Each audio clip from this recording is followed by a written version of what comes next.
Hey guys, my name is Matsumiao, and today I want to go over what I consider to be the best and worst defensive operators in Rainbow Six Siege. This has been something that you guys have been requesting for about a year now. It's been quite some time, and so I figured it was finally the opportunity to do this. And so to start things off in the S rank, what I consider to be the best operators, no matter the map, no matter the situation or objective, we have Jaeger, Legion, Rook, and Doc. Jaeger should be a bit of a no-brainer. He has always been one of the best defensive operators in this game since the release of Rainbow Six Siege, and really the only major change he has seen over the years is the removal of his ACOG. And while there were some growing pains back then, a lot of people weren't really too thrilled that attachment was removed, people have now gotten comfortable with him, and he remains a top choice. He has one of the strongest weapons on defense, you really don't even need to go for headshots with him, and he has one of the best gadgets as well. He is literally the only one that can deal with nades. You put all that together alongside his 3 speed, you have the makings for an incredible operator, and of course Jaeger is just that.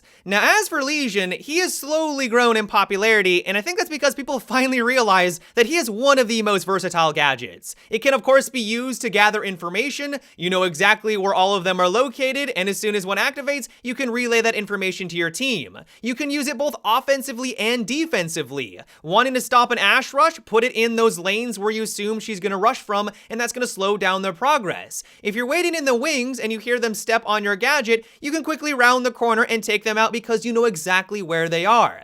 And then finally, it can just simply stop them from planting the diffuser. There's been so many games I have won because I stepped on a Legion mine and it had to go through an animation before I could actually plant the diffuser, and we lost because of that. He is incredibly powerful. And while Ubisoft did nerf his weapon a little bit, I don't think it was enough to offset his incredible power of his gadget, and for that reason, I think he deserves this slot. Now, as for Rook, the reason why I've placed him here is that he has always been one of the most consistent and solid, reliable anchors that you can have on defense. If we take a look at his win percentage for Platinum and Diamond players, he is far and above the highest win rate for the defensive team, and I think it just simply comes down to his gadget. Essentially allowing each and every single one of your teammates to absorb one extra round is a big deal in the long run. I know that Rainbow Six Siege is all about getting headshots, but stats don't lie. Clearly, he is bringing something to the defensive team. His win percentage is far and above, like it is through the roof. And while I know that Ubisoft is going to be making some nerfs to his weapon in the future, probably because of that crazy high win rate, at least right now, I just think he is one of the most consistent anchors on every map, every objective, and every single game mode.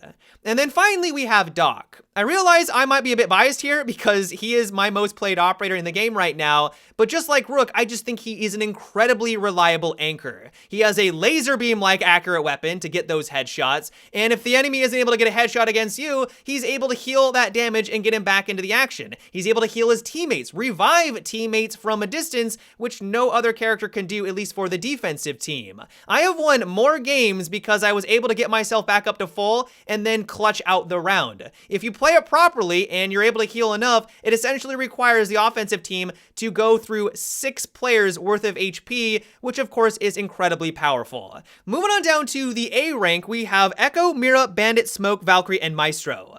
I really considered putting Echo and Maestro into that S tier because I really do think that they are incredibly strong right now. The only reason why I didn't, I thought about this for a long time, is that on some objectives and some maps, they're really not the top choice, but also because they're not really useful on other game modes. This may come as a surprise, but there are people out there that really enjoy playing Secure the Area. Echo really isn't good for that mode.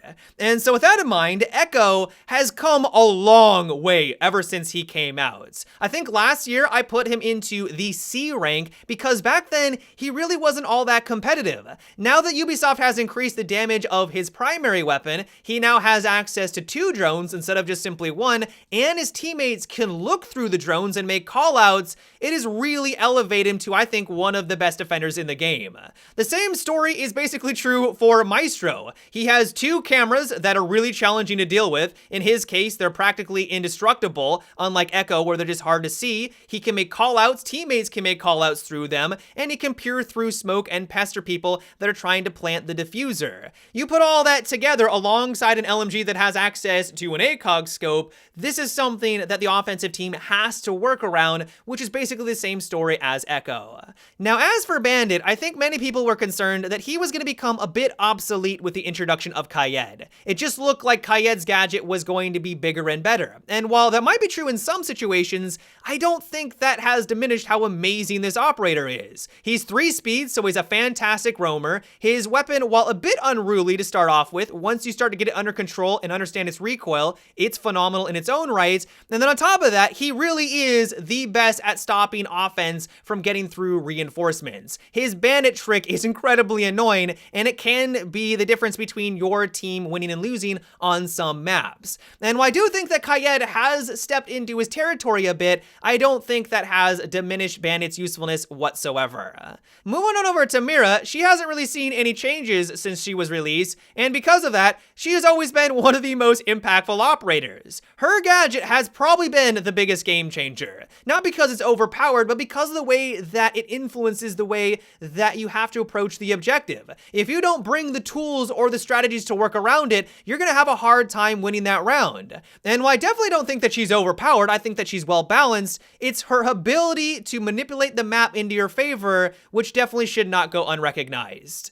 Now, Valkyrie has always had a special place in my heart, and that's no different today. Her gadget, I think, is one of the best because, of course, gathering information and identifying where the offensive team is one of the most valuable tools that you have for defense. And while I realize that her weapon does leave a lot to be desired, it doesn't hit very hard. But because it is very accurate, it doesn't have a lot of recoil, you can get headshots fairly consistently when you do start to understand how to use it properly. And so while yes, her weapon may not be top tier, I really do think that she has one of the best gadgets in the game, and I clearly think that she deserves this A rank. And then finally, we have Smoke. Ever since Ubisoft started making large sweeping changes to the SMG-11, I haven't been as enthusiastic with him as I was before. I still think he's amazing because he's in the A tier, but he's just not as good, at least in my opinion. He's incredibly versatile though, with his gadget allowing him to either slow down the progress of the offensive team, just straight deal damage against people that are trying to plant the diffuser, or you can just use it as a smoke screen to move from point A to point B. He can use the SMG-11 for long range, he can use a shotgun for close range, he can open up holes through soft walls. Like, he is a very well-rounded operator, but ever since they started to adjust that SMG-11, I just haven't been as satisfied with him as I did before. Moving on down to our B rank, we have Alibi, Vigil, Ella, Cav, Pulse, Mute, and Kayed.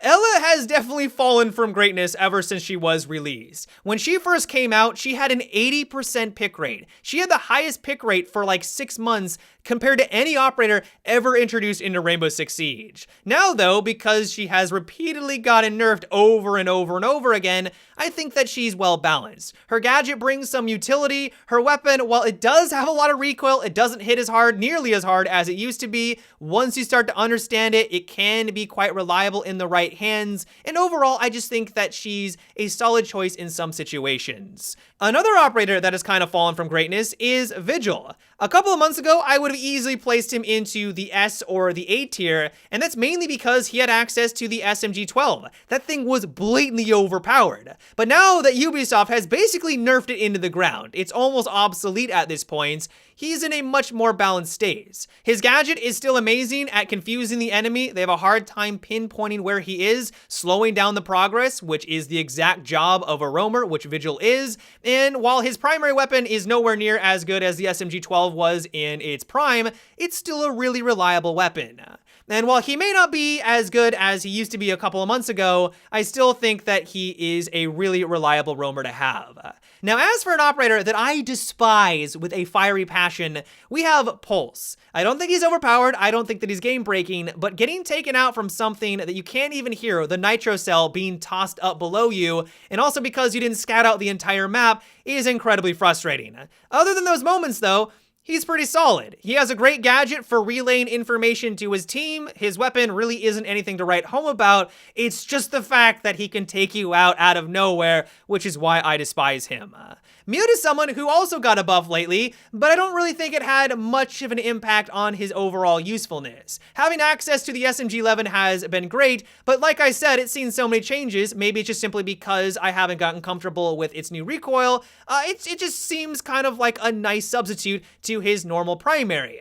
His gadget has always been consistent. You can either use it to deny access to get through reinforced walls or to deny information with drones, and just overall, he's well balanced. Hopefully you kind of notice the trend here. The B category is for operators that I think are just in a really good balanced state. They're not overpowered, they're not underpowered. You have to kind of think about when to use them properly, but when you do, they're a really great choice to have. Speaking of a great choice, we have Kaed. I know that some people haven't been too thrilled with his introduction, especially on console, because for some reason his shoddy over there has a ridiculous amount of recoil. It's almost unusable, but on PC, his shoddy is so much fun to use. I also like how he's able to change certain maps so that you can defend hatches now. On Oregon, for example, I really like defending in that basement section because I can deny access, especially against Hibana. That really wasn't possible before. And while he definitely has his weaknesses, I know a lot of people were assuming he was going to be a lot more like Bandit, I just think overall he is a lot of fun to have for defense. Cav, on the other hand, is more of a mixed bag. On the one hand, she can outright win the game for your team. Being able to identify where all the offensive operators are for a couple of seconds is game-changing. Like, there are many rounds that have been won because of that ability. On the other hand, though, if you're going against some well-coordinated players, it can be very difficult to get the most out of this operator. She's not seen in Pro League whatsoever. Not because she's awful, but because they're able to work together, they're usually sticking together, and there's no way she's going to be able to actually use her ability. And so all in all, I think she's still very strong. She's one of the best roamers. I wouldn't put her any higher than B because of that very reason. And then finally, we have Alibi. She's honestly one of my favorite new additions into Siege, not because I think she's incredible, but because of the mind games and the strategies that you're able to employ when using her gadget. Being able to fool multiple players when they round the corner and then you swoop in and take them out is one of the most satisfying things to do in the game. The downsides of her, though, is much like Valkyrie, she doesn't hit very hard, and so you need to get headshots. If you're not able to line it up, you're going to have a difficult time being successful with this character. When we make our way on down to the C tier, we have Castle, Clash, Frost, and Capcan. I know what some of you are probably thinking right now. Capcan and Frost don't deserve to be down here, and to some extent I do agree with you. That's the thing though, I had a hard time creating this list because I think Ubisoft has done a good job over the years at balancing a lot of these characters. There are of course some exceptions, but for the most part, if you know how to play an operator well and you know different strategies, you can be successful, and that's no different here. The reason why I put them in this rank though is that their gadgets are very binary. Either they do a lot, they benefit your team immensely, downing someone in a frost trap is monumental, but other times they don't trap anyone and they're completely useless. A lot of times they don't do anything. And so I think that their weapons are great. I've been having a lot of fun with Frost lately. I just think it's because of their gadget why I placed them one below. Now as for Castle, even though he sees a fair amount of Pro League play, I think for the average player, he can actually be more of a hindrance to your team. Locking out people from getting onto the objective has happened probably more than any other operator in this game, and you lose because of that. And so while he's not outright bad, he's very situational, and you have to have a specific strategy to get the most out of him. And if you are with a bunch of randoms, more often than not, he's probably not the best choice. And then finally, there is Clash. Clash is in an interesting position. She is probably the most supportive character in Rainbow Six Siege currently. She doesn't really do a lot of damage, she's all about gathering information, and when she does get into 1v1 situation, she's at a pretty severe disadvantage. You can come out on top, but it's going to require a fair amount of skill and finesse. To no one's surprise though, she is going to be getting a buff. Ubisoft kind of realizes that she is in a weak position, and so maybe after the next update, she will be a bit more viable. And then finally, because this joke never gets old, in the G tier or God tier, we have Tachanka. As we all know, he is the best operator in Rainbow Six Siege. He deserves a category all of his own because he is second to none. His gadget makes him near on invincible, and all in all, he is just glorious. But yeah, guys, that is about it for today's video. I hope you enjoyed. Let me know what you thought about my ranks. This is all just my opinion. It's not set in stone, and so would you change where certain operators landed? Why or why not? Let me know down below in the comments. But yeah, guys, until tomorrow, have a good one, and take it easy.